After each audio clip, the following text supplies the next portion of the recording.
Running and Mr. Rush. Do you realize Tom Hanks is going to play you in the big upcoming movie? I'm going to watch it. It looks very good, Skip. Really? You remind me a lot of Tom Hanks. Whatever. Yeah. You got jokes today, huh? You know, you must have gotten a lot of sleep this past weekend because you were at the Hall of Fame induction ceremony, and it went on and on and on and on and on and on. No. I kept saying, I got to go do something. I'll come back, and the same guy's still speaking. No, I did not get a lot of sleep. Yeah. It went 5 hours. Well, you could have snapped. Yeah, and then I had an early flight. Had to get up at 4. Got back to the hotel room at 1. That's too bad. I think they're gonna. I think they're gonna address the speech I think length. somebody needs to because it's such a great night. It is so great. Such a great night. It's just a little too much great, right? A little too much great. Like, we don't need them to be that long. We do have a lot to get to today. Is Skip as optimistic as Jerry Jones about a new contract for Zeke and Baker? Well, he stole the show in Cleveland this weekend. We'll tell you what he did. But we are going to start with Tom Brady. And yes, he did have a big birthday. He turned 42 on Saturday. And then yesterday got rewarded with a new contract extension. Brady will now make $23 million this season, making him tied for the 7th highest paid quarterback. And his deal was extended 2 years through 2021, with Brady scheduled to make at least $30 million the next 2 seasons. So, Shannon, after signing this extension, how much longer will Brady play? Skip, I'm still sticking to it. I'm still saying this is going to be his last year. Yeah, Skip, because if you look, Skip, and I don't want to get into all the weeds of what's going on, but if you look at it, they increased his base salary this year by $8 million. So basically, they extend him 2 years. They give him an $8 million signing bonus, which they'll prorate over the 3 years. So when you get down to it, it's $2.3 million spread over the years. And if they in next year is $30 million, and the year after it's $32 million. You and I both know Tom Brady's not playing at a cap number of $30+ million. So they could possibly rework it. And I think that's one of the things in Mike Sando's piece is that he alluded to. Tom Brady has yet to price himself out of New England because, Skip, the deals that he does are very team friendly.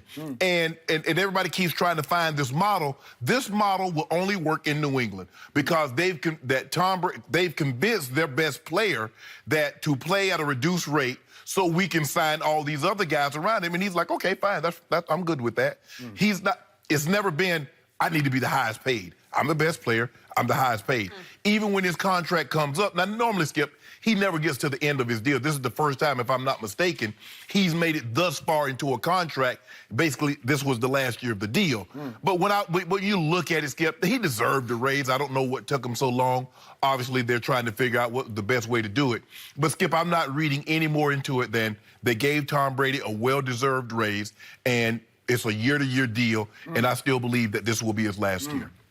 So, before I launch into what I'm going to say, I must cross-examine one point you made about Mike Sando's The Athletic piece, which came out before Tom Brady re-signed. And it did suggest late in the piece that maybe it came from, like, agents or executives, all anonymous, suggesting that maybe Tom takes less so that he doesn't force the hand in New England to move him out the back door because he's making too much money. Do you buy that? Well, it makes it harder. Well, what makes it really hard is that he's still playing at a very high level, Skip. Thank you. And you're winning. Thank you. So it's not a situation where even if he's making $17 million, you're like, really? We cut Tom Brady? He just won the Super Bowl. He just won the MVP.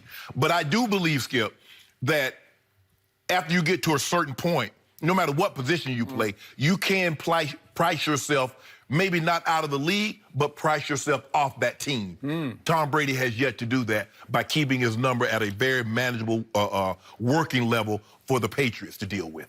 I think that whole concept is pure baloney. I want to be clear about that. This is the best quarterback in football. He's been to back-to-back Super Bowls, set the all-time record in a playoff game for passing yards in the first Super Bowl, which they lost 40-33. And last year won his 6th Super Bowl. And somebody is suggesting that he wants to take less because he's afraid he'll get cut if he makes too much. Baloney! No, Skip. Okay. I don't think that's. I mean, that was the concept I read. But here's the thing, though, Skip, is that if you look at it, is that he's always taken less. And maybe he wants to do this for the betterment of the team. Okay. But that model only works where? In New England. because your team's trying to pull it off right now, and it's not flying. We'll discuss that in just a moment. My team is just fine, thank you, and so is New England. Just fine. This man, Tom Brady, has said many times he will play until he's 45 years of age. I'm not sure if that means 3 or 4 more years, because you could argue that once he turns 45 in the summer of that year, that might mean he's going to play into to his 45th birthday year. Right. You got that? Correct. So that could mean 4 more years.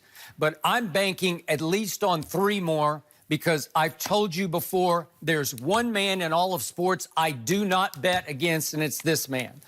Obviously, injuries are a big part of your game. So I'm going to knock on wood officially here for Tom Brady, because obviously if he suffers career-threatening injury, you will be right about this. But if he doesn't, you will be wrong, because he's going to play for 3 more years. And he's already referencing it publicly next year. He said it, we saw in an interview that he did with Willie McGinnis, NFL Network, on the field a weekend ago. Correct. So he's already talking about next year, which would render you wrong again, because if memory serves, you've said for, is it 3 straight years on this show, this is the last year? I had it at 19. Okay. Then I had to re-amend. Okay, you re-amended and re-amended and re-amended. Yeah. Okay, so the point is, Tom Brady's sole goal at age 42 is obviously only to win rings, not stats. He's not a stat freak. He's not going to outstat anybody at age 42 or any age. At age 22, he's not going to outstat people. He's just going to outring people. So there's no way he would still be playing if he were on, let us say, the Jets or the Dolphins or the Bills. He's not just going to play for playing's sake, right? No.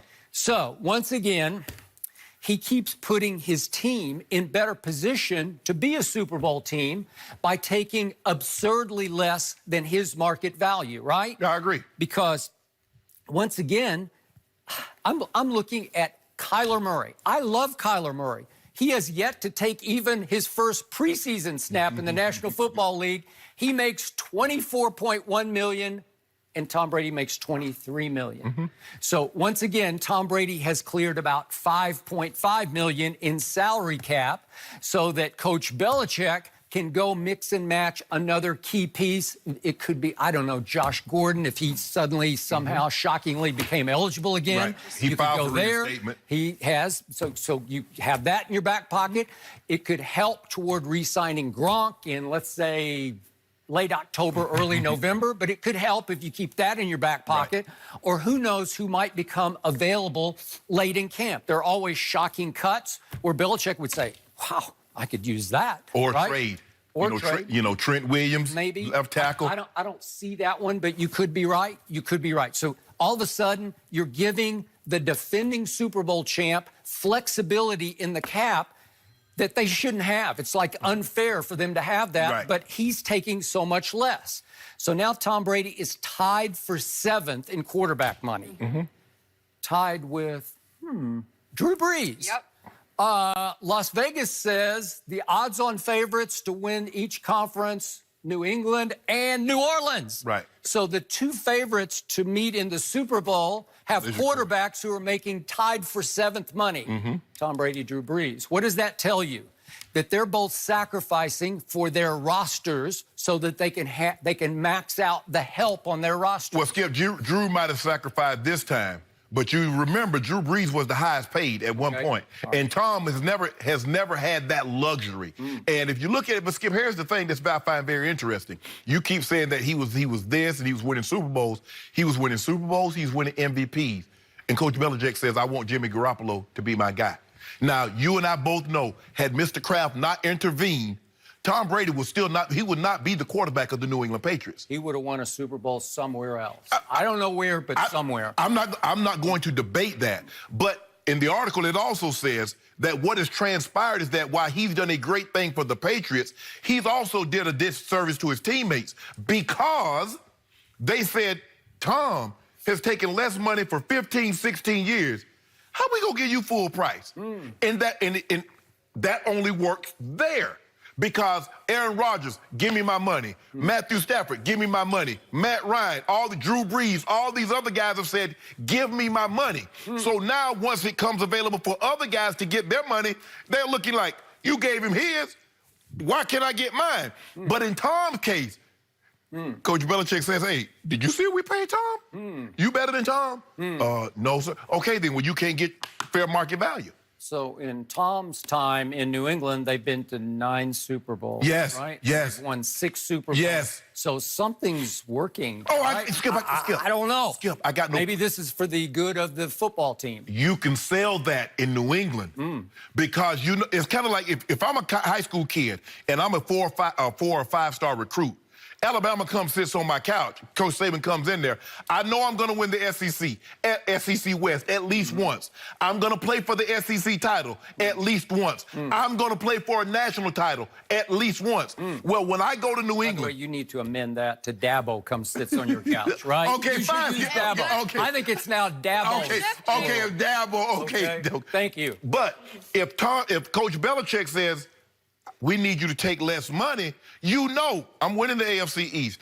You know I'm going to play for the conference title. You know I'm going to play for a Super Bowl. No one else can say that. So when other teams says, I need you to take less money to help us win, the players are looking at them like, win what? New England has that luxury. 9 Super Bowl appearances in 19 seasons. No one else has that luxury, Skip. So that's the luxury that Tom has afforded them, and Coach Belichick always has that ship. So, I've brought this up before. I'm going to bring it up again. It still perplexes me. It still disappoints me that your man, LeBron James, will not take a little less money. He shouldn't. He insists on the max. He's entering his 17th year, and he's about to make $37.4 million. That's $14.4 more than the greatest player who ever played pro football. $14.4 more, which will escalate to $39.2 the next year and $41 if he so chooses in the next year with the Lakers. Right. I don't get it because he constantly complains about not having enough help, something you never hear from Tom Brady, because Brady